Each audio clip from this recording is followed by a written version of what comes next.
நவ கிரகங்கள்ல எல்லாருக்கும் பயத்தை தரக்கூடிய சனி பகவானை ராசி அதிபதியாக கொண்ட கும்ப ராசிக்கு வணக்கங்க.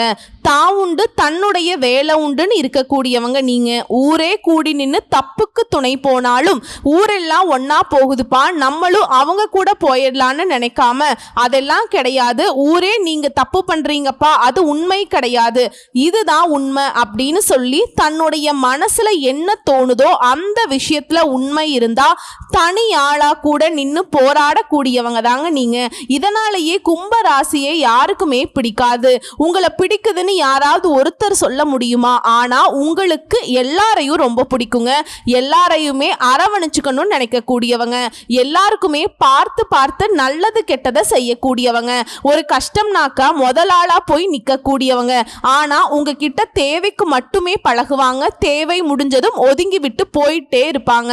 அப்படி இருந்தாலும் அவங்க திரும்பி வந்து உதவி கேட்டு நிக்கிறப்ப நீங்க அதை செய்ய தயங்குனதே கிடையாது. இப்படி உயர்ந்த குணநலன்களை கொண்ட கும்ப ராசிக்கு தலைப்பை பார்த்திருப்பீங்க.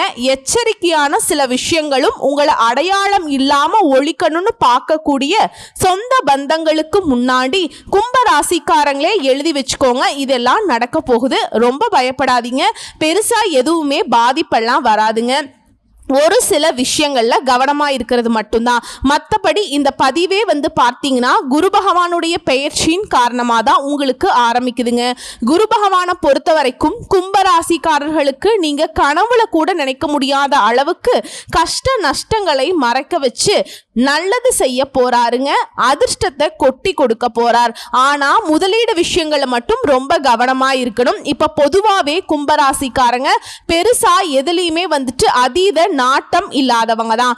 காரணம் கேட்டீங்கன்னா எதுவுமே வந்து உள்ளுக்குள்ள வச்சுக்க மாட்டாங்க, திட்டமிட மாட்டாங்க. அப்பப்ப என்ன தோணுதோ செய்வீங்க, அப்பப்ப என்ன தோணுதோ பேசிட்டு போவீங்க. ஆனா நெளிவு சுழிவு தெரியாது, சூதுவாது தெரியாது. உங்களை பொறுத்த வரைக்கும் குரு பார்வை அப்படிங்கிறது 5-9 சம சப்தம பார்வையா 7ஆம் பாதமும் இருக்கு. இப்ப குரு பகவான் பார்க்கக்கூடிய இடங்கள் எல்லாமே விமோச்சனம் பெறக்கூடிய இடம்தான். அந்த வகையில கும்பராசிக்காரர்கள் சாப விமோச்சனம் அடைஞ்சா எப்படி இருக்கும், அந்த மாதிரி ஒட்டுமொத்த பாவ விமோசனமும் விலக போகுதுங்க. கும்பராசிக்காரர்களுக்கு நட்பலன்கள் கிடைக்க போகுது, தெய்வ அனுகூலம் முழுசா கிடைக்க போகுது. அதாவது கும்பராசிக்கு குரு பகவான் 5ஆம் இடத்துக்கு பெயர்ச்சியாராருங்க. உங்களுடைய குழந்தைகளுக்கு இதுவும் மிக ஒரு நல்ல சூப்பரான காலம்னே சொல்லலாங்க. வெளிநாட்டுக்கு போயிட்டு படிப்பாங்க, வேலை தேடி போவாங்க, தொழில் ஆரம்பிப்பாங்க, சிறப்பா இருக்கும். அதுபோல குரு பகவான் 9ஆம் இடத்தை பார்க்குறாருங்க. தந்தை வழி உறவால ஆதாயம் இருக்கு. தந்தை வழி சொத்துக்கள்ல உங்களுக்கு இருக்கக்கூடிய பிரச்சனைகள் சரியாகும். சொத்து பங்கு உங்க கைக்கு வந்து சேரும். இதுல குரு பகவான் 11ஆம் இடத்தையும் பார்க்கிறாருங்க. உத்தியோகம் மற்றும் தொழில சிறப்பா இருக்க போறீங்க. தொழில எல்லாம் நீங்க எதிர்பார்க்க முடியாத அளவுக்கு லாபத்தை பார்க்க போறீங்க. மனசுல இருந்து நிறைய ஆசைகள் இப்ப நிறைவேற போகுது. ஒட்டுமொத்தமா முன்னேற போறீங்க. அது போல ஜென்ம சனி விலகுது. பணிச்சுமை, குடும்ப சுமை, காரிய தடைகள் எல்லாமே உங்களை படாத பாடுபடுத்தி இருக்கும். அது எல்லாமே இப்ப விட்டு விலகி போடா அப்படிங்கிற மாதிரி ஒளிய போகுதுங்க. ஸோ கும்பராசிக்கு குதூகலமான காலகட்டங்க, குதூகலமாக இருக்க போறீங்க. அடுத்து ராகு பகவான் ஜென்ம ராசிக்கு வந்திருக்கிறதும் நல்ல அமைப்பு தாங்க. தன்னம்பிக்கை, தைரியம் எல்லாத்தையும் அதிகப்படுத்திடுவாருங்க.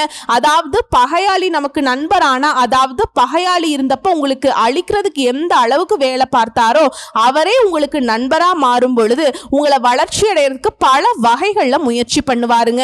எதிரிக்கு தான்ப்பா உன்னை பற்றி தெரியும்னு சொல்லுவாங்க இல்லையா, அந்த மாதிரி ராகு பகவான் கும்ப ராசிகள்ல இதுவரைக்கும் பட்ட கஷ்டங்களுக்கு மாற்று மறந்தா ஒரு நல்ல எதிர்காலத்தை கொடுக்க போறாருங்க. வாழ்க்கை பிரகாசமிக்கதா மாறப்போகுது. தன்னம்பிக்கை, தைரியம் அதிகமாகிறதுனால எல்லாமே போதும், எதையுமே செய்யலாங்கிற ஒரு துணிச்சல் வருங்க இல்லையா, அதனால எதையுமே சாதிக்கத்தான் போறீங்க. உங்களுக்கு அனுபவப்பட்ட விஷயங்கள்ல முதலீடு செய்து பல மடங்கு லாபத்தை பார்க்க போறீங்க. வாழ்க்கையில நல்ல முன்னேற்றம் இருக்க போகுது. செல்வ செழிப்பு மேலோங்க போகுது. சுபகாரியங்கள் வீட்டில் அதிகமா நடைபெற போகுது.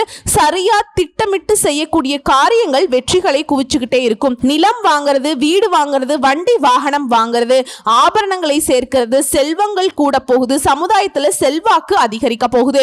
நீண்ட காலமாக நீங்க நினைச்ச பல விஷயங்கள் இப்ப கைகூடி வரும். கடந்த காலங்கள்ல தடைபட்ட காரியங்கள் கூட இப்ப ஒவ்வொன்றா நிறைவேற ஆரம்பிக்கும். இதோட கவனமா இருக்கக்கூடிய இடம்னு பார்த்தோம்னாக்கா, உத்தியோகத்துல கொஞ்சம் அலைச்சல் வரும். தனியார் துறையோ அரசாங்க துறையோ, ஆண்களா இருந்தாலும் சரி நீங்க பெண்களா இருந்தாலும் சரி, சில நேரங்கள்ல பேராசை காரணமாகவும் இழப்புகள் வரதுக்கு வாய்ப்பு இருக்கு.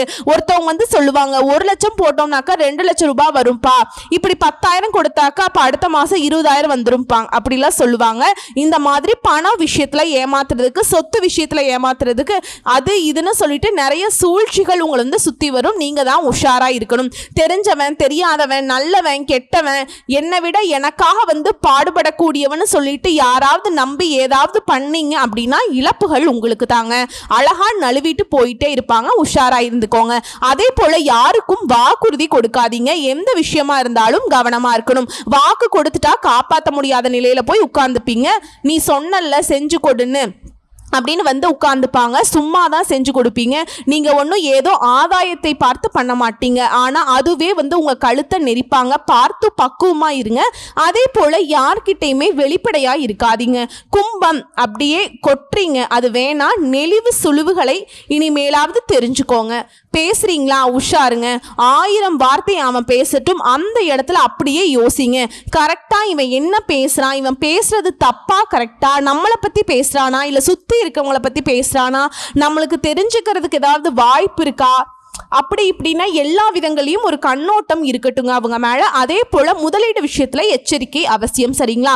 எடுத்தோம் கவுத்தோன்னு ஏதாவது இந்த மாதிரி ஒரு 10 லட்சம் போட்டாதான் தொழில் ரீதியாகவும் ஏதாவது ஒரு வகையில பணத்தை உங்ககிட்ட இருந்து பறிக்கிறதுக்கு ஒரு கூட்டம் கிளம்பி வருங்க. 10 லட்சம் கூட 20 லட்சம் கூட இந்த தொழில போடலாம் அப்படின்னு சொல்லிட்டு, அதனால உஷாரா இருந்துக்கோங்க. குழந்தைகள் கிட்ட மனம் விட்டு பேசுங்க. அதே மாதிரி குழந்தைகளை அரவணைச்சு நடந்துக்கோங்க. அடுத்து ஆரோக்கியத்தை பொறுத்த வரைக்கும் உடல்ல ஒவ்வாமை, ஜீரணம், இது சம்மந்தப்பட்ட விஷயங்கள்ல கவனமா இருங்க. ரத்த அழுத்தம், சர்க்கரை, கழுத்து, முதுகுவலி, இந்த மாதிரியான வலிகள் வரும். அந்த நேரங்கள்லையும் கவனமா இருங்க. இதோட உணவு விஷயத்துல ரொம்ப ரொம்ப எச்சரிக்கையா இருக்கணும். கேது 7ஆம் இடத்துல இருக்காருங்க.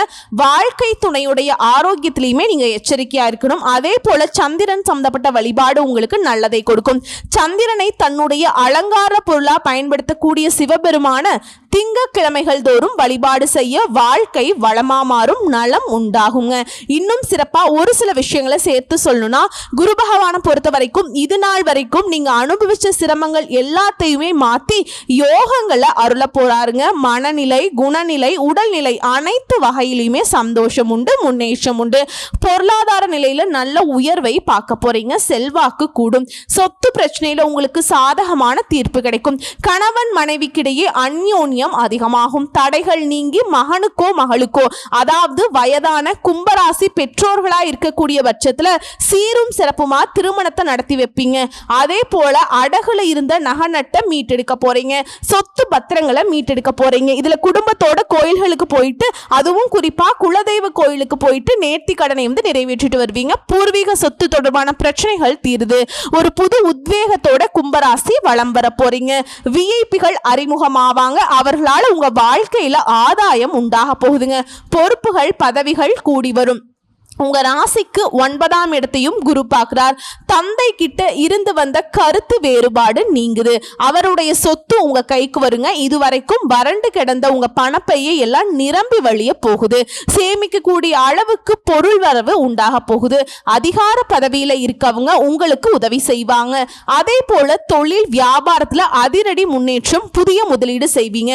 புதிய பங்குதாரர்கள் சேருவாங்க. அதே போல ரொம்ப நாளா வருஷ கணக்கா என் தலைமுறை கணக்கா இழுத்துட்டு இருக்கக்கூடிய கோர்ட் கேஸ், வம்பு வழக்கு எதுவோ அது எல்லாமே உங்களுக்கு சாதகமா முடியுங்க. அதே போல மனைவிக்கு விலை உயர்ந்த பட்டுப்புடவை, தங்க ஆபரணங்களை வாங்கி கொடுப்பீங்க. அரசியல்வாதிகள் இழந்த பதவிகளை மீண்டும் பெற போறீங்க. உங்கள் மீது வீண் பழி சுமத்தி இருப்பாங்க. அதெல்லாம் இப்ப மறைய போகுது, விலக போகுது. அதற்கான தப்பு தண்டா நீங்க பண்ணலங்கிறது வெளியுலகத்துக்கு தெரியப்படுத்துவீங்க. அதே போல எல்லா வகையிலுமே வெற்றி உண்டுங்க. பயணங்கள் கூட உங்களுக்கு பண வரவை கொடுக்கும். எதிர்ப்புகள் எல்லாமே விலகுது. நெடுங்காலமாக நடந்து வந்த சொத்து சொத்து வழக்குகள் சாதகமாக முடியும். விலை உயர்ந்த பொருட்கள் நகைகள் வாங்குவீங்க. புதுசா வேலை கிடைக்கும். சிலருக்கு பதவி உயர்வு கிடைக்கும், சம்பள உயர்வு கிடைக்கும். விலகி போன உறவுக்காரங்க தேடி வந்து பேசுவாங்க, தேடி வந்து உறவாடுவாங்க. நீங்க நம்பி கொடுத்த பணம் வரலையேன்னு சொல்லி வருத்தப்பட்ட நிலை மாறுது. அந்த பணம் திரும்ப கைக்கு வரும். கௌரவ பதவிகள் கிடைக்கும். இதோட உங்களுடைய தன லாபாதிபதியான குரு பகவான் திடீர் பணவரவை கொடுக்கிறாருங்க. செல்வாக்க உயர்த்தி வைக்கிறார். கணவன் மனைவிக்கிடையே நெருக்கம் அதிகமாகும். விலை உயர்ந்த சொத்துக்கள் நகைகள் வாங்குவீங்க. தொட்டது எல்லாமே துளுங்க போகுது. மனக்கவலை வந்து போகும். தந்தையாருடைய மருத்துவ செலவு அப்படிங்கிறது கட்டுக்குள்ள வரும். முன்கோபத்தை குறைச்சுக்கோங்க. யோகா தியானம் செய்யறது மனசை வந்துட்டு அமைதிப்படுத்துறதுக்கான ஒரு வழியா இருக்க போகுது.